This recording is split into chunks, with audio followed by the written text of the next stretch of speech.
Good morning, everyone. DFS NASCAR Raceday show, Goodyear 400, Darlington Raceway.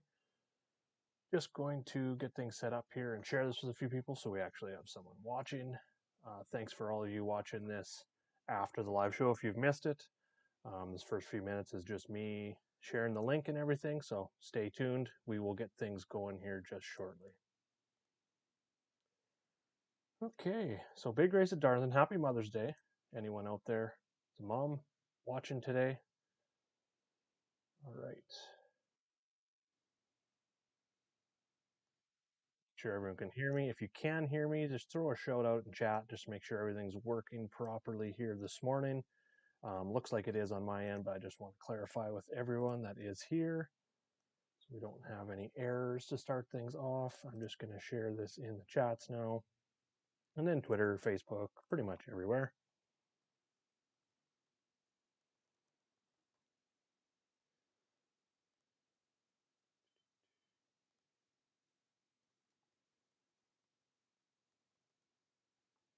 All right, that's one place done.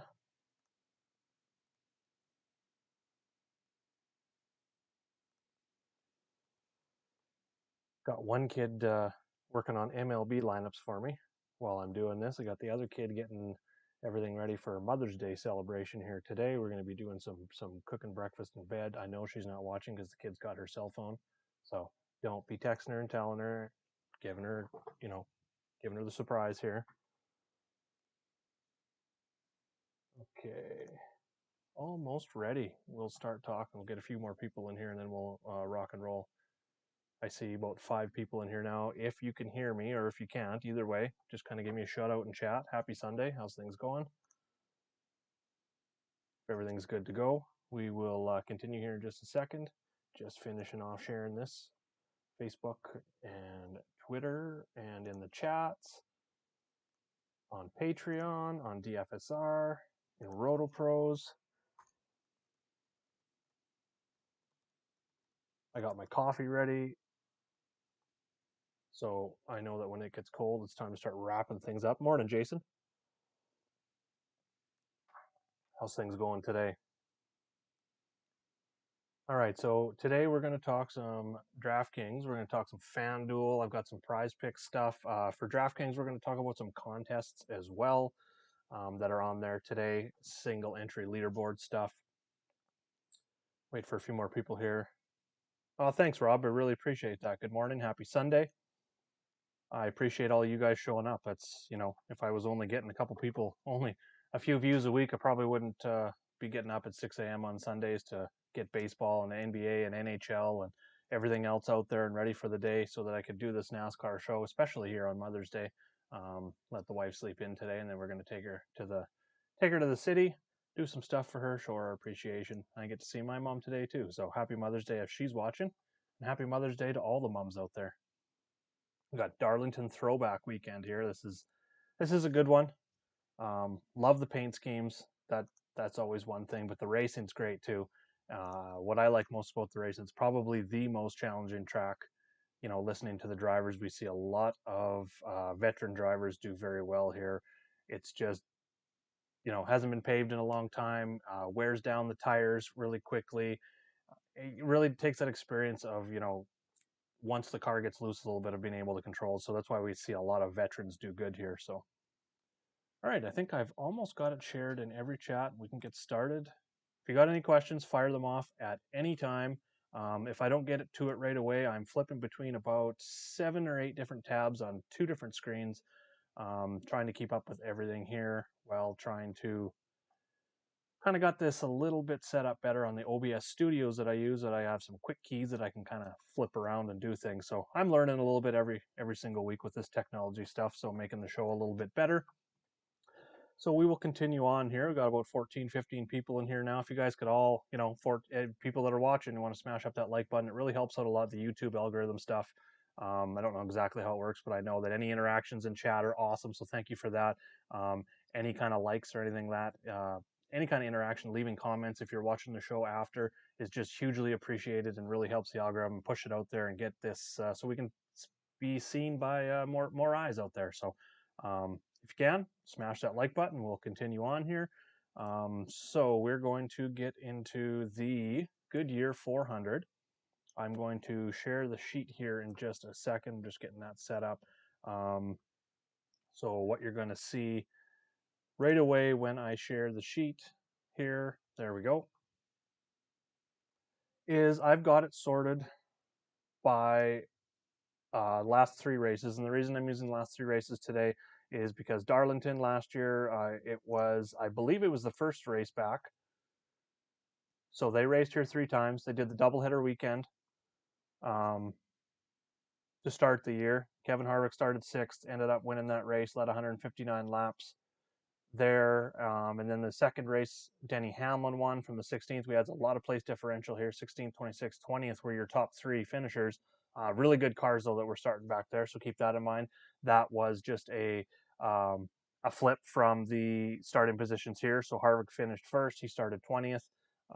And that's kind of how they set the field last year, was just those doubleheader weekends. And then the third race here, Kevin Harvick won again, started 8th, led 32 laps in that one, but he's at a very high average finish in that one. Okay, so that's why I'm looking at the last 3 races, because they did race here 3 times. So that's what we see here just right away when you flip to the sheet. Average finish, Kevin Harvick first, third, first, obviously leading the way. Led 201 laps here last year. Joey Logano second. He was 18th in the first race. Turned that around. He got some good track position to start the next race, finished 6th, and then 3rd in the 3rd race at Darlington last year. Kyle Busch, 26th. Kind of the same story here as Joey Logano. Started 26th in that first race. Finished 26th. Didn't do very good at all. Ended up runner-up in that second race, and he started 26th in that second race, so he got awesome place differential points. We'll see his DraftKings averages up a little bit because of that. And then he was 7th in the third race. Eric Jones was very consistent. He's been, looking at that track history, top 10s here in 6 straight. He's even got a win. Now, that's going to be some of my hot takes. I'll get into that here in a little bit. I just wanted to look at some of this track history here. You can see this scrolling across the bottom on the home page here.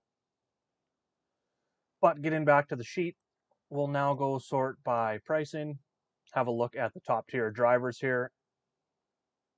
So we've got Kyle Larson. He was suspended last year, so he doesn't have any track history, but his last 2 races here were 2nd and 3rd, and that would be 2019 and 2018. He's also got 3 top 3s in 3 of his last 4 here. He's the most expensive driver. He's coming in with some excellent form. If we go over and look at the season data here, just look at the form coming in. So on this tab, I've got season form, and then I've got current form last 6 races. Just kind of break it down a little bit more, and that's what this is sorted by right now. So obviously William Byron at the top. He's been incredible. Top 10s in all 6 of these races. He's the only driver with top 10s in each of the last 6 races. The only driver with more than 5 top 10s in the last 6 races. So that's awesome to see out of that car. DeBettadetto's right up there as well, 4th, 5th, 9th, 12th, 13th. So he's coming in with some excellent form. Denny Hamlin, Kyle Busch, Ryan Blaney, Kevin Harvick coming off back-to-back top 5 finishes. Kyle Busch coming off that win. Austin Dillon's been extremely consistent, top 10s in 3 straight on 3 different kinds of tracks. Is awesome to see out of him. He's having one of his best years, although he hasn't won. And he's won some big races in the past at Coke 600 there, Daytona 500. He doesn't have a win yet, but he's trending really, really well right now. That 3 car looks very, very strong. Martin Truex Jr., he's got a win at Martinsville, 5th at Richmond. That 31st really brings him down at Talladega. We can kind of throw that out. It's a super speedway race. 6th last race. So he's been consistent outside that super speedway race for sure. The Bristol Dirt there as well. So if we just kind of look at the core tracks that give us a little bit more information as into this week, definitely go that route. Speaking of Kyle Busch, he's coming off that win. It's been a long time coming.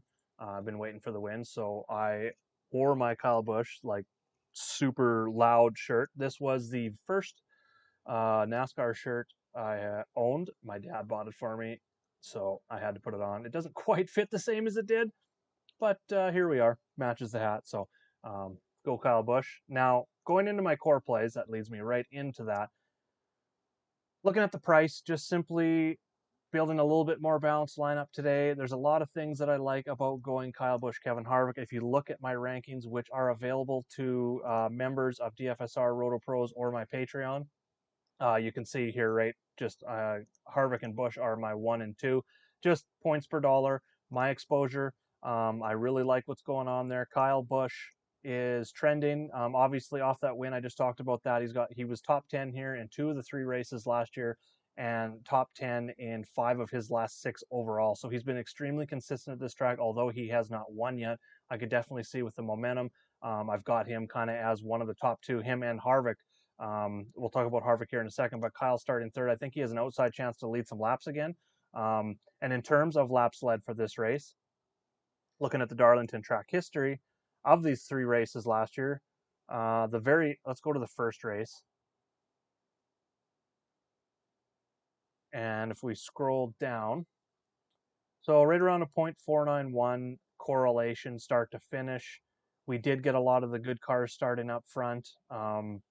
So this is a good one that we can go off of for data compared to this race a little bit, I think. We did have the 2 dominators. We had Kevin Harvick leading 159. We had Brad Keselowski starting on the pole. He ended up leading 80. Even Alex Bowman had 40. So we had 3 drivers over 40. Bowman was second. So first, second, and sixth in that race. This one's a little bit different to kind of take the data from the second race because it was just a flip. The top 20 just flipped in terms of starting position because it was the doubleheader weekend. So we've seen a lot more place differential than dominators here. We didn't have a driver lead 100 plus. I think a lot of that has to do with what I, just described with it being a flip. The best cars were starting outside the top 15 that had finished in the top 5, obviously, in the race before. So take that data what you will, but we got a little bit more. This is kind of a little bit closer in terms of correlation to our first race at Darlington last year. We a little bit higher correlation, highest correlation out of those 3 races. We had 2 lead 100, and they came from first and sixth, I believe. Yeah, Martin Truex Jr., Chase Elliott. They didn't end up faring too well at the end of the race, but they were both very dominant cars. Average run position of third and fifth. I kind of forget what happened there. I think there was maybe a wreck at the end of that race. Correct me if I'm wrong in chat for sure. But that's so. Personally today, what I'm looking for is 2 main dominators and then like 3 or 4 secondary dominators. So right now, Harvick is my top dominator. I'm just going to go. There's 293 laps in this race. I like plugging him in for 150 here. 100 laps led, 50 fast laps, just to kind of see. Kyle Busch is like a secondary one, so I would say like like 60 and 30 maybe. That gives us.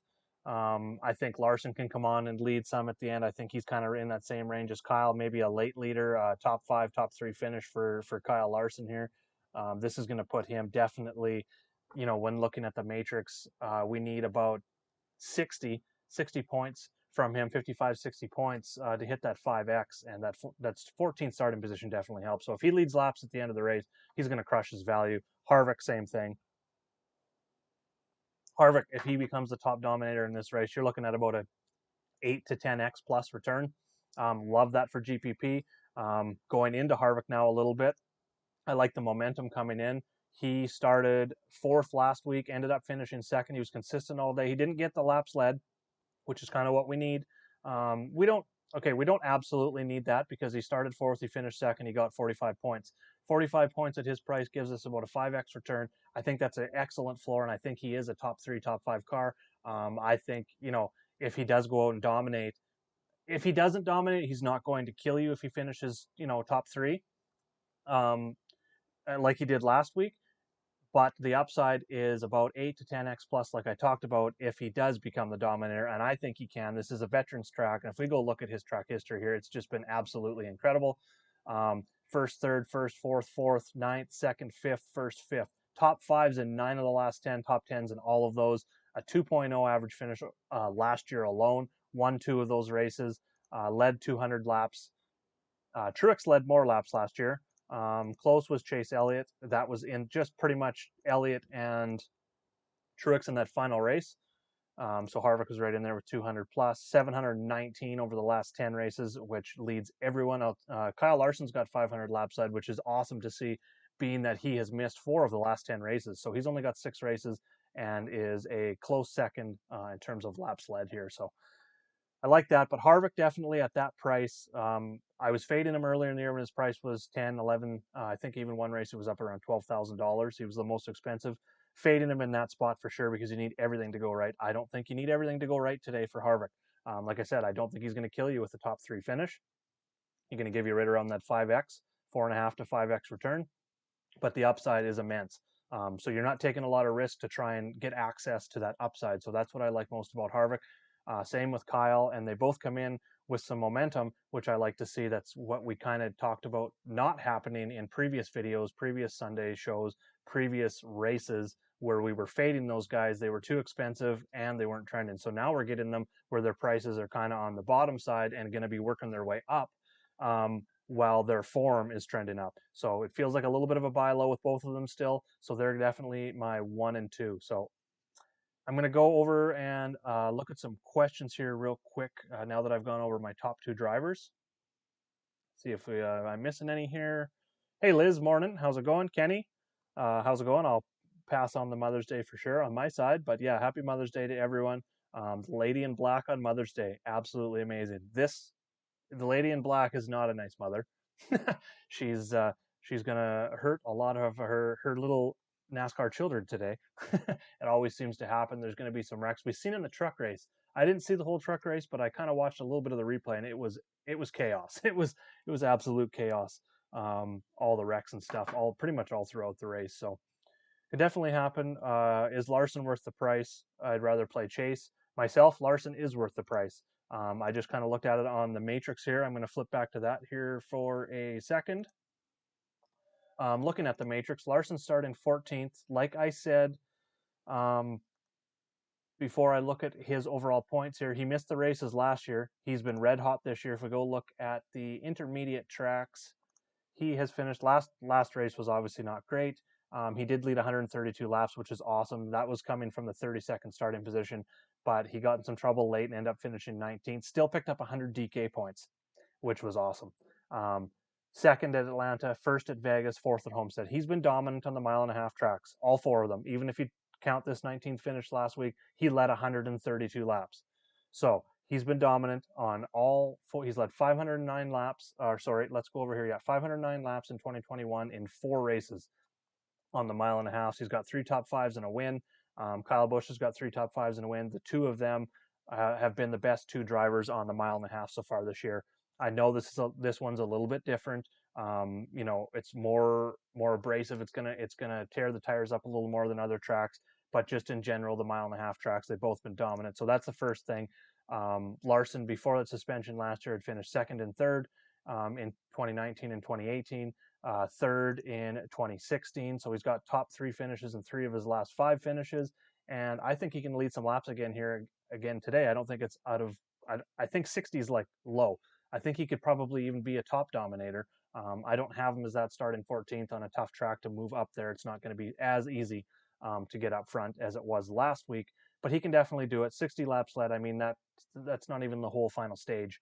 So I think that's possible. And if that happens at 60 laps led, he's giving you 76 points. That's just going to pull out the calculator. Got it on my phone here real quick to give you the exact math on that.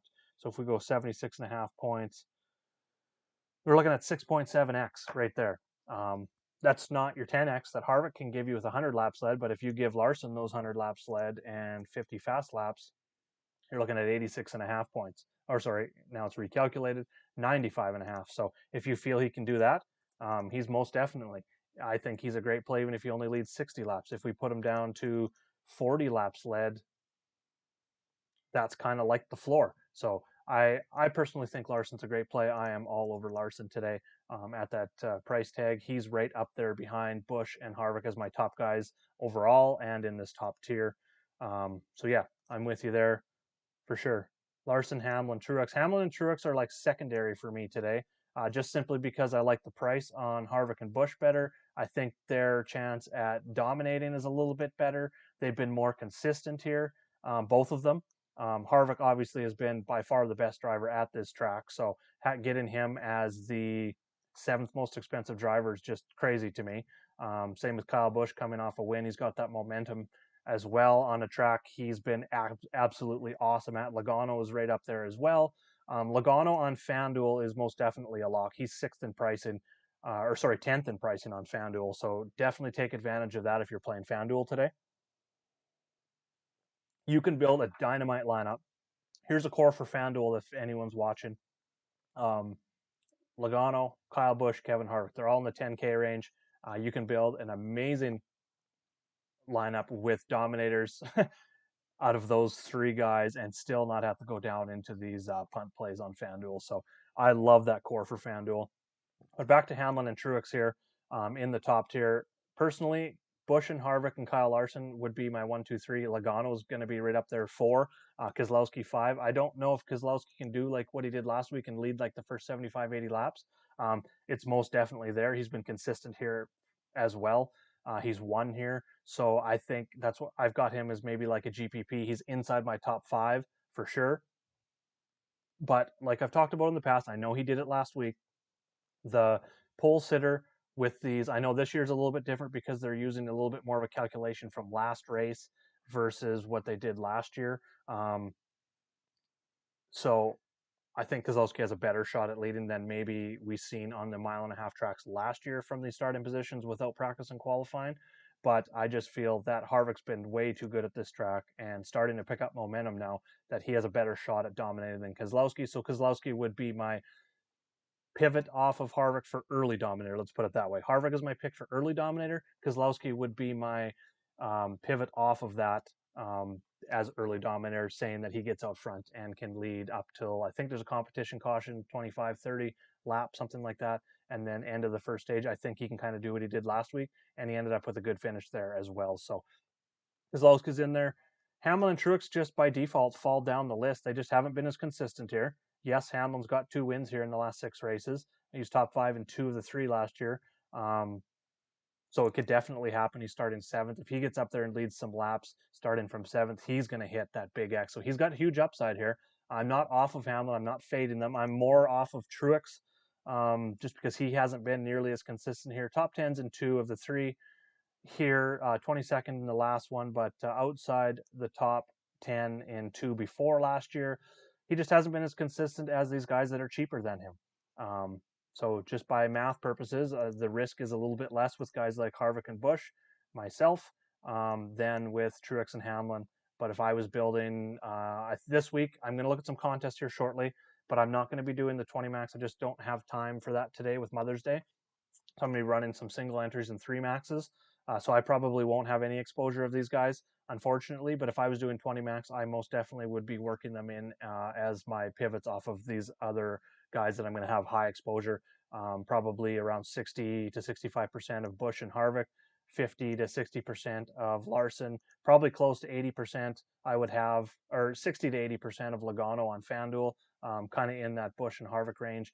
And then somewhere probably in that 20 to 30% of Hamlin and Truex if I was building 20 max or more lineups than that.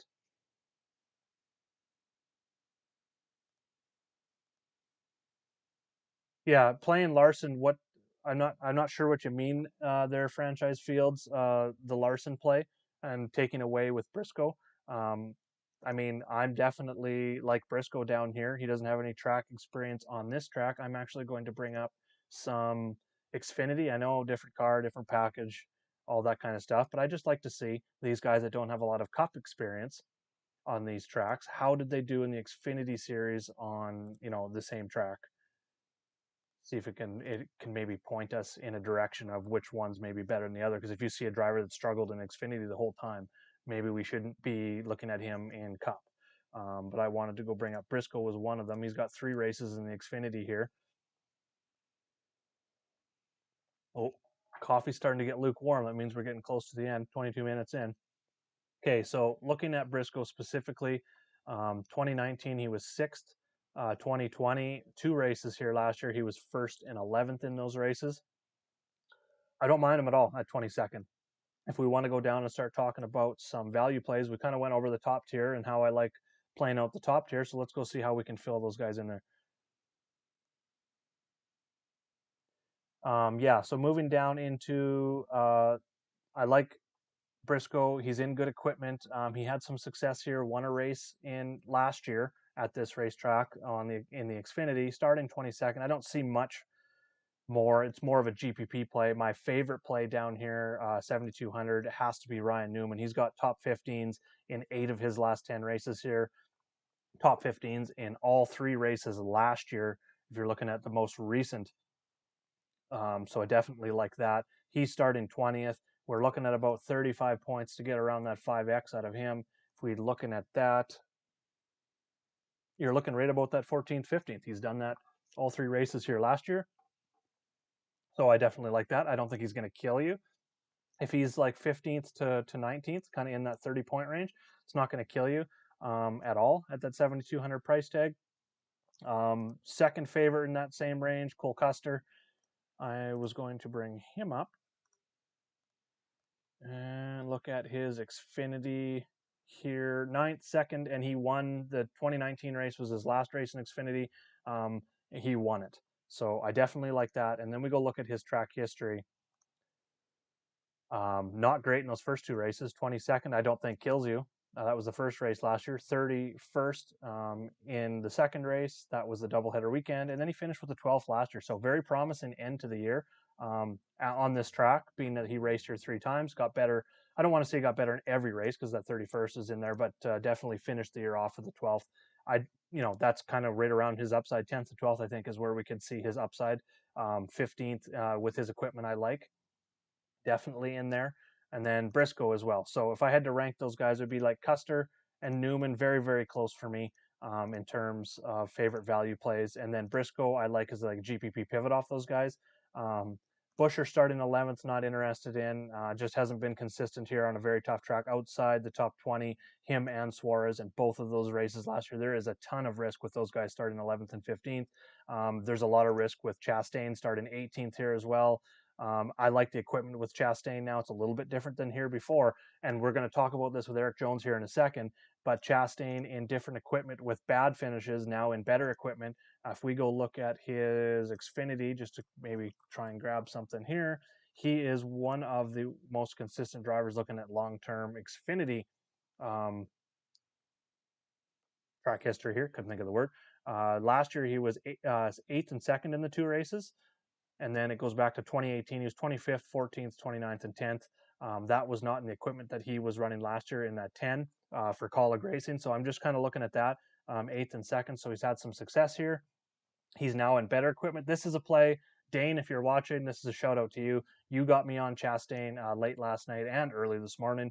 The 18th starting position really started to scare me looking at his track history. But again, looking at the equipment, he's in much better equipment now. So I can kind of see him at least finishing top 20 where he starts here, which gives us, that's not great. We're looking for about 30 points. We're looking for about a 15th, 16th place finish for him.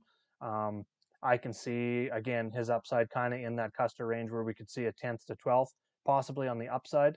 But more realistically, 13th to 18th, I think, is really where he falls in. That's not going to kill you on the downside of that projection, either starting 18th. I'd like him starting outside the top 20, but the value plays down here this week are tough because we start going down further.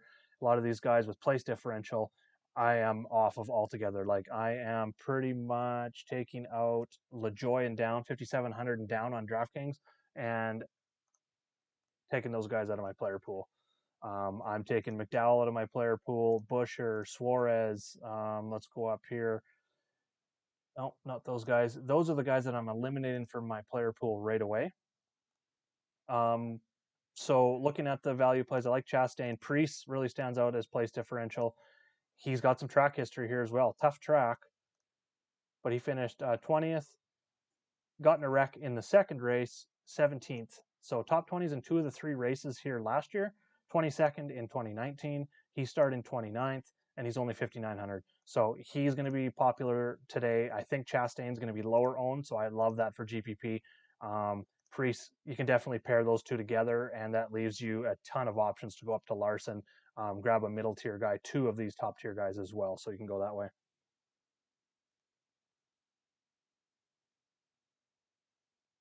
Morning, Ryan. For sure. Yeah, you're definitely on my core plays today, Ryan. Thanks for checking in before the race. Don't crash today, please. Don't do that. That would be bad.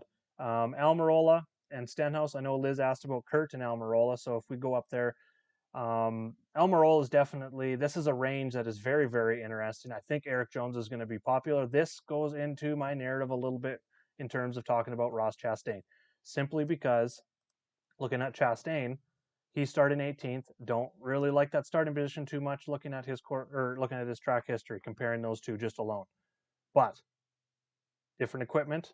He's now in much better equipment. So this is the opposite of that with Eric Jones. When he was with Joe Gibbs, the number 20 car, I believe this even goes back to when he was with the 77, is better equipment than the 43, even that 77. So all this track history, I know it's good. He's experienced here. If you think he's going to get a top 5 today, he's a must play. If you think he's going to get a top 10 today, he's probably a must play. 8 times 5 is 40 points. We're looking at Eric Jones here. He needs a top 15 to hit 5x. That's what we're looking at out of him. I honestly don't see that. I'm probably on the crazy side of things, but just from a math perspective, I know the track history is great. He's not in the same equipment. He's also priced up. So we go back and let's look at, first of all, his intermediates this year.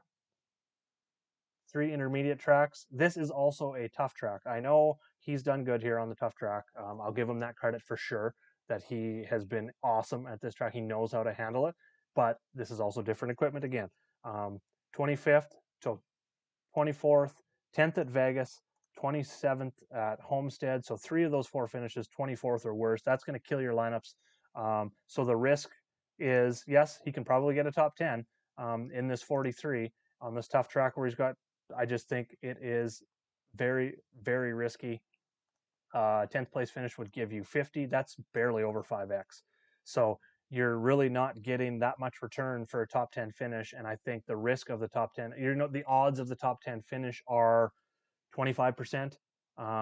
That's probably on the high side, 20%. So you're looking at a 20% chance to hit just like 6, maybe 6.5x. I'm just not there for me. I personally like going with Liz here. Eric Almirola is my favorite, starting 27th. For that same 40 points, we're looking at a 15th place finish out of him. He has been much better here. He's got top 15s in all 3 races here last year, 17th, 14th, and 20th, and 3 races before that. None of those finishes are going to kill your lineups, and these top 10 finishes are going to be awesome. He's got better odds to win. He's cheaper. He's in better equipment. He's got, I'm going to say, the same track history when you take in quality of equipment put together that they're in now versus the equipment that they were in with that track history. Almirola definitely over Eric Jones for me. It's not even close.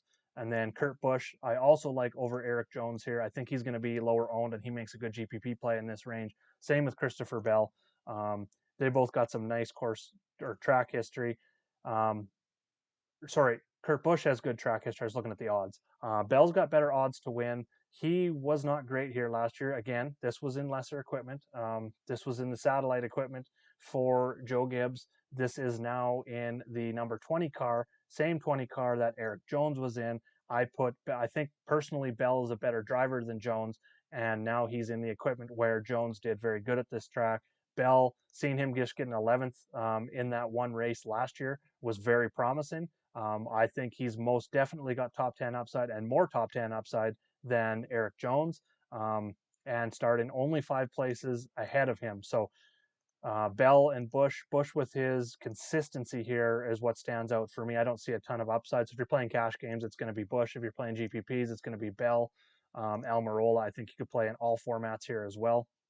So that's kind of how I'm looking at that there. All right, the real question of Eric Jones' track ability can outdo his equipment. Yeah, exactly. And for me, the risk is too high to pay that much. If he was still down in this, Austin Dillon, Tyler Reddick, Ryan Newman range, he would probably be a core play for me down in that range.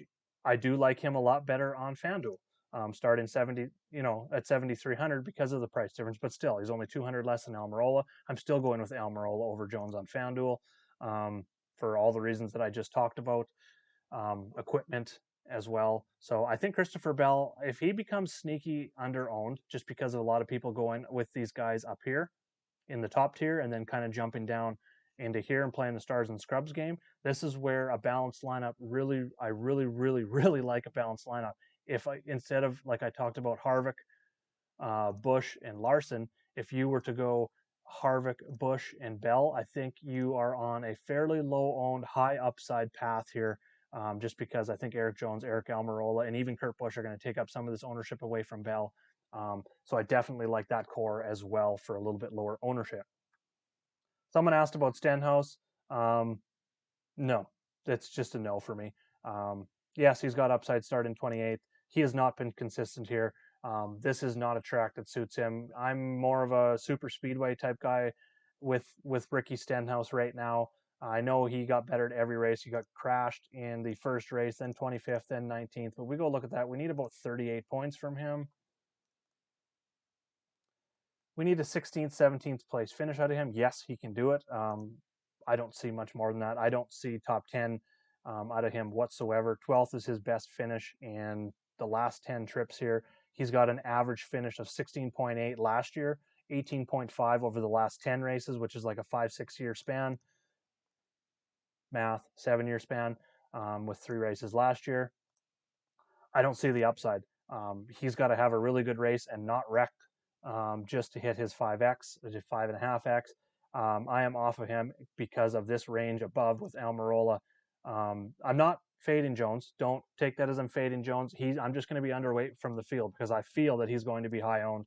That people just look at that track history and they're going to plug him in without kind of weighing the equipment and the price in there. So I think he's going to be the highest owned. So that has me automatically. I'm playing GPP. That has me like Almirola, Bell, and Kurt Busch a little more. And also fade De Benedetto, Stenhouse. Now, this is an interesting range as well. He'll be consistent if he wrecks everyone. Liz, that is the greatest take of the day. You win, my friend. Austin Dillon starting 9th. Tyler Reddick starting 10th. Very risky, going to be low owned because of the guys right above them that give you that that place differential. Austin Dillon, like I talked about kind of in earlier parts of the video, he has been extremely consistent.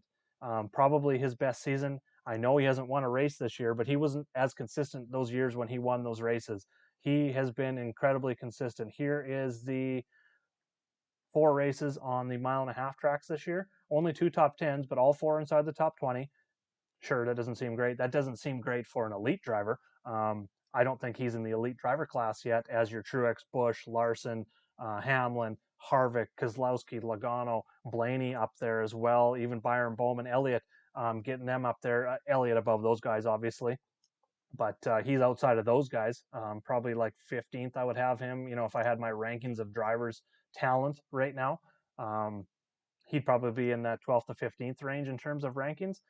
That's excellent. 10th, 6th, 12th, 12th, 11th.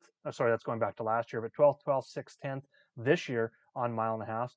Going back to 2020, 11th, 11th, 32nd, got in a wreck there at the second Las Vegas race. Second, 27th, he won at Texas, 13th, 7th. He has been extremely consistent.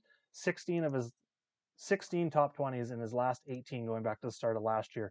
That is right up there with the elite guys. He's been super consistent, so I can see him being consistent again.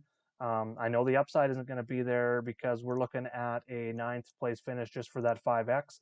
I can see a 5th to 10th for sure, so that kind of limits his upside, but it does, if he's going to be super low owned, I would definitely take a shot there. I'm probably not going to fit into my 3 max or single entry. But if you're making 20 max, he would most definitely be in there at about 20, 25% exposure for me. Tyler Reddick, same thing. Almost the same story. A lot more risk with Reddick. Obviously, I think he's going to be super low owned, especially compared to Dillon. So he would be a pivot off that because we got Ryan Newman and Custer, who I talked about liking a lot. Not on Bubba at all. He just hasn't shown consistency. This is a very tough track. He hasn't been great here. I don't see him finishing right around where, you know, he starts, probably outside. I got him kind of as a 25th to 30th place car today. Briscoe, pretty much talked about all these guys now. So if you got any more questions, fire them off. I'm going to get things wrapped up here. I'm going to go over to DraftKings here quick. Again, anyone just kind of joining in, watching now, if you could smash up the like button, that really helps out things a lot. Share the feed with your friends. If you're watching this after, any kind of comments in below is awesome. Any kind of asking questions in the chat while the live show is on, that really helps out. I truly appreciate you guys. It's been absolutely awesome doing these shows, seeing, you know, everyone come in. I took that big break last year, which kind of took the viewership and some of the followers down. We're starting to build that back up again. So got some more big things coming. I'm going to have another giveaway for next week's race as well. So come back for that. It will have something to do with the live show. That's all I'm going to tell you. So make sure to come back for the live show again next week. Some big things going on. So now I want to jump over and talked about DraftKings a little bit here today. I want to show you some taking a little bit to load here. Let's try that. There we go. So looking at some of these contests today, if we go to Cup, it's talking about these, and it looks like they're actually full. Oh, page is reloading here, so just give me a second. Yeah, coffee's cold. We're getting to the end. Oh, that was gross. That was the coldest drink of coffee I've had in the last 4 weeks of live shows. Oh, all right. So DraftKings isn't loading. It looked like it was probably a little bit too late to get in those contests anyway. They've got these single entry leaderboard contests, no risk, so everyone gets their money back. So like the $3 one, you get $3 back no matter what. So obviously the prizes aren't going to be as big like your upside, but they are definitely good contests to get in. The 20 max, I believe, is still out there. It is just taking forever to load today. Yeah, so the 20 max $4 is still there, so take advantage of that. And then these single entry contests, I'm going to be playing the 3 max, those single entry contests. I think there's a $4, a $3, $22, a $44. So that's what I'm playing today. Now we're going to go over to prize picks. I haven't talked prize picks in a while. I'm going to be back on that today. Going to be looking at a few drivers here, and if you want to see, I'll flip back to the cheat sheet here for a second. This tab down here at the bottom, I've got a prize picks tab. It shows you, you can do this on prize picks as well. No, it's not going to show it because I've got the screen wrong, of course. There we go. It shows you the points that are associated with each. So this points column here, B, that is your prize picks points, projection points.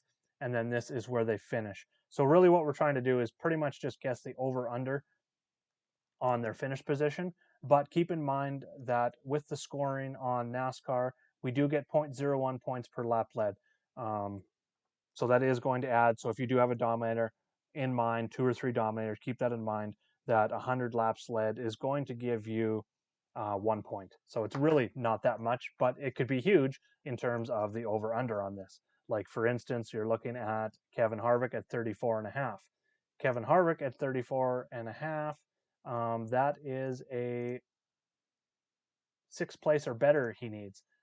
If he leads 100 laps, it's a 5th place or better. So just keep that in mind when you're breaking that down.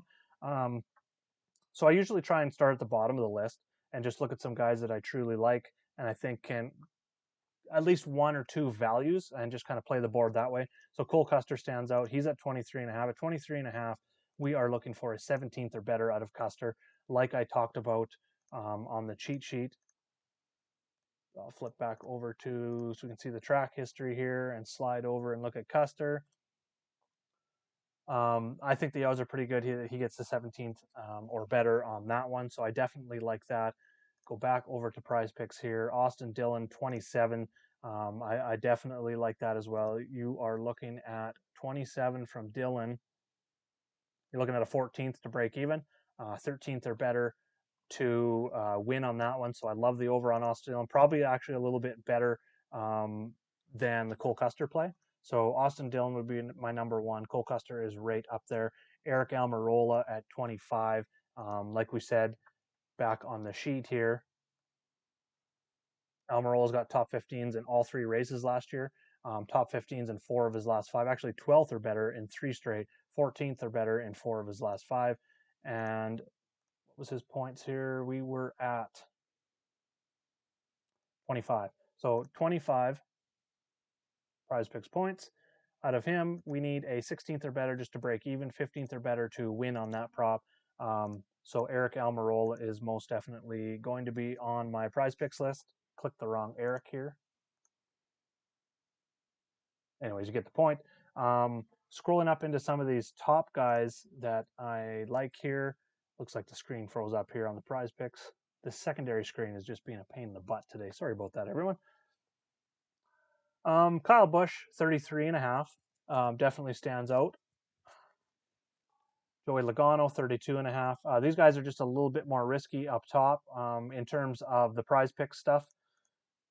But Harvick at 34.5, because Harvick at 34.5, what we're looking for out of that, like I said, we're looking at a sixth or better.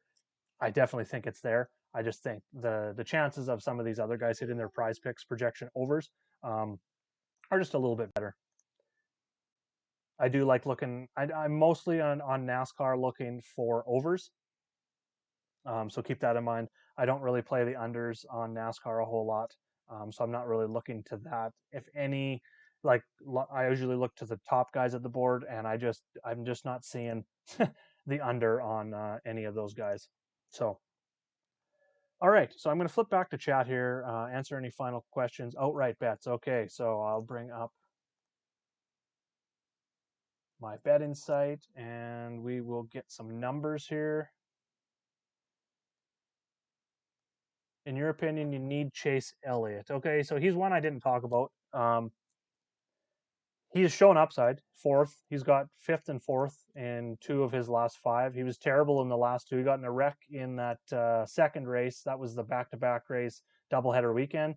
Followed that up with the 20th. So the track history just really hasn't been there. Even like if his upside is fifth at these tracks, that's just not enough. We need 45 out of him. Fifth gives you 40. That's just not enough upside for me in terms of looking at guys above him. Alex Bowman, that if we look at Bowman's, what's he done here last year? So he was second, 18th, and sixth. So he had two tremendous, and he maybe his form maybe isn't that great right now. We'll just go look at that quick here. I didn't talk about Bowman a whole. I didn't really talk about the Hendrick cars a whole lot at all. So I'll just jump over here and look at that. Bowman's a little bit down here lately, 18th, 38th, first, 34. So there's a lot of risk there, but he started 19th. He's had some track history at this track, and he's been a lot better at where are we here? At the intermediate tracks, just kind of in the long term going back. So I like Bowman over Elliot myself, just because we get that 13 points place differential, and I see their upside right around fifth, both of them. So I'll take the place differential and the added upside with Bowman over Elliot. I just don't see it with Elliot. I love the price, 9,200. That's awesome. Yes, he can win. Yes, he's a championship driver. I just not personally on him today, just because I like Harvick and Busch with their Dominator points. I just think they can, in terms of points per dollar value multiplier, looking at the fantasy matrix, I just see these other drivers having more upside than Elliott today. Elliott, he needs to be a dominator. Plain and simple. If you want to hit ultimate upside with Elliott today, even a win is only giving him 50 points without dominator points. That's just barely over 5x. So you need dominator points out of him. If you feel he can dominate this race, lead 50 to 100 laps, 50 laps led, and 20 fast laps gets him 62 and a half, and then 71 and a half. So you're definitely in range there. So it all comes down to, do you feel he dominates? Because if you don't feel he dominates and wins the race, it's just not worth it. Even at a win, I don't think there's a chance he's not even going to be in the optimal lineup with a win and zero. If he only leads the final lap of the race, I think there's a chance that he's not even in the optimal lineup. That's a bold statement, I know, but starting sixth, not leading any laps. So that's what the decision comes down to: is who do you think is going to dominate when looking at this top tier? You got to pick out two or three guys that you think are going to lead a majority. Let's say 75% of the laps. And if you get those three guys right, those are definitely going to be your top plays in this top tier. So that's how you have to break it down. For me, it's Harvick, Kyle Busch, Kyle Larson. Those are my top dominators. I think Hamlin's got a chance to lead a bunch of laps. And like I said, I think Keselowski, he's going to be the pivot off of the early dominator. For me, it's either Harvick or Keselowski. I got Harvick as my early dominator, which takes my exposure to Keselowski down, just because that's the way I'm looking at my builds, is Harvick's going to be the dominator, meaning Keselowski's going to lose the lead early, hopefully the first lap. But if your scenario is Keselowski is going to lead early, he's going to be in your lineup. You think Elliott comes on, maybe leads the second stage, third stage, gets his dominator laps in there, Keselowski and Elliott would be a good one. But I would try and find someone in that top two on that front row. I think someone's going to lead, early on. It could be Kyle Busch as well in that second row. Martin Truex Jr.'s on that second row. Someone in those first two rows, I think, is going to get a good start and lead a majority of those laps early. I don't think it's going to be Elliot, so it would be like a end of stage 1, stage 2, or end of the race stage 3 type scenario where Elliot gets his dominator points. So that is, again, totally up to you when you make those decisions on who's going to be your dominator, and that's going to decide your player pool. That's how you have to start your player pool, looking at these 1.5 miles, 1 mile tracks, short tracks, where there's dominator points, and those dominators are almost always going to be in the optimal lineups. If we look at the race last year, Martin Truex Jr. led 196 laps. He was a complete dominator in that second race, ended up finishing outside the top 20, still was the top scorer. So keep that in mind. A guy can dominate, not win the race, and still be the best play of the day. So keep that in mind as well. There's a lot of moving parts here, but at the end of the day, it comes down to you have to decide who is going to be your dominators. So long-winded again, I'm going to jump over to my betting site because it was loading slow. So I'm just trying to, sit here and talk while it's loading. Success. Got my kid waving at me, so she's ready to make some breakfast here. So I'll just finish things up here with a couple outright bets that I am looking at today. Generally not a race where I am looking for long shots. Not really a long shot race. Here we go, Goodyear 400. So top of the leaderboard, we got Hamlin and Larson at plus 400, Harvick plus 650. I do like Harvick for getting his first win today, so I do like that plus 60 price tag that he is third in betting, right there with Truex. I do like Harvick over Truex. I talked about that. So I like throwing that in there. That'd be one of my $10 bets. Logano was very interesting at plus 1200 here. That will be probably my second bet. He's been really good here. So there's two. Very tough for my third bet. I usually do three, like 30, put $30 in so that when Harvick wins, if Harvick wins, it's a $130 return on that. So I'm definitely liking that at plus 650. Put in $10, or sorry, that's Logano. Let's go back to Harvick here for a second. Gives us $75 return, so we're more than doubling our money if our highest in odds goes. Just scratched my head and revealed all that gray hair. Sorry about that if I flashed anyone there. All right, so Harvick and Logano for sure, plus 650 and plus 1200 I'm going in on. Logano's as deep as I'll go. I was surprised to see him at that price, being that he was pretty successful here last year with third and sixth in those last two races. So definitely like that. As maybe even Keselowski at plus 800, I don't mind either at that number. Coming off a win, starting on the pole, I think he's going to at least run top 5, top 10 all day, and at least have a shot at it. So I do like that number. But I wouldn't say it's a bad play betting Hamlin or Larson at plus 400 here either. I'm just not into those numbers. I look for a little bit deeper numbers. So Harvick, Logano for sure. And then if I had to go a third, I'm probably going to go two, and I might just go $20 on each today, or $15 to cover that $30 that I usually go every week, and go with Keselowski would be my third there. But Logano and Harvick for me today, Ryan. So that covers all my bets. Covers DFS plays. If anyone else has got any questions, fire them off now. I'm going to wrap it up. Just checking the last thing out here, and then we will take off. Going to start making some breakfast. I can see my kid over just smiling. So thank you for everyone for joining. Happy Mother's Day to all the moms out there. Happy Mother's Day to my wife. Happy Mother's Day to my mom. I don't know if she's still watching. I know she's at work today handing out flowers and stuff. So even on Mother's Day, she's going hard. So that's absolutely amazing. Love you, Mom. And love you, Deidre. Oh, my kid says love you, Mom, too. So we're going to go build some breakfast.